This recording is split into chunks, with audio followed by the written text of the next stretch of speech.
The first TFL stretch we're going to look at is in the standing position. We're going to be stretching here the right side, so the left side is not being stretched. We are stretching the right side. We'll begin in the standing position right here, and the first step is to take the stretch side, that is the right side lower extremity, and position it not only across the left side, but behind it.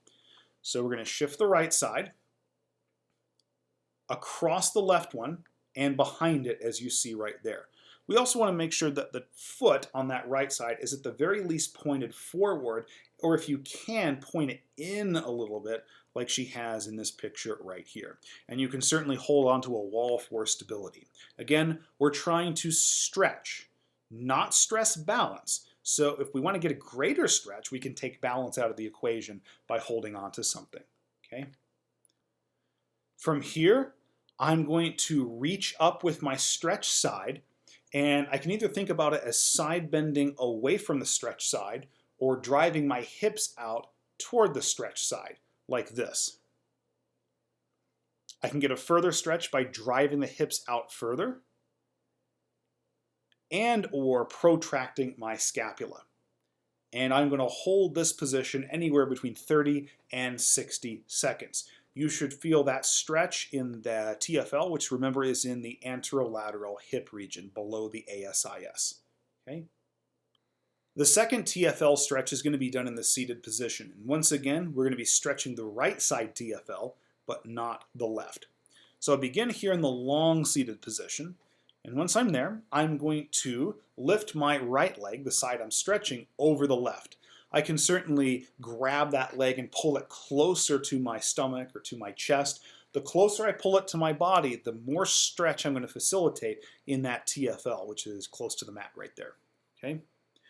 Now from here, I'm going to rotate my body to my right, towards my stretch side. I may need to reposition this arm, move it back. Okay? I can certainly push off from my stretch side leg. I can do that with a straight arm. I can do that with a bent arm as she does here. Or I can even get a further stretch by pushing off with my hand, as you see right there. Whatever you need to do to feel a stretch down there in the right TFL. Okay? And again, I'm going to be holding that position for about 30 to 60 seconds. The last TFL stretch we're going to look at is a sideline TFL stretch. So the patient's going to be positioned in sideline, and the leg that you're going to stretch is on top. Obviously right here I'm in right sideline with my left leg on top. So in this example, the left TFL is going to be stretched and the right one is not. So the first thing I'm going to do in this sideline position is I'm going to bend my legs up, both at the hips and the knees. The bottom leg, which is the side I'm not stretching, the right side, is going to remain in this bent position.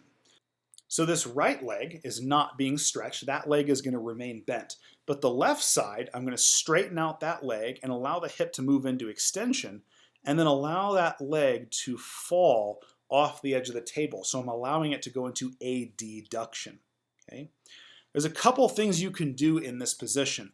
Number one, you can attach an ankle weight so that way there's additional force trying to drive that leg down into adduction. That's going to give a further stretch to that TFL, in this case the left side. Or you can do an active stretch of the TFL, meaning if I activate my adductors, which I'm actually doing here to try and pull myself further into adduction, that's going to result in reciprocal inhibition of the TFL, and I'm going to get a greater TFL stretch. Thank you for all your support.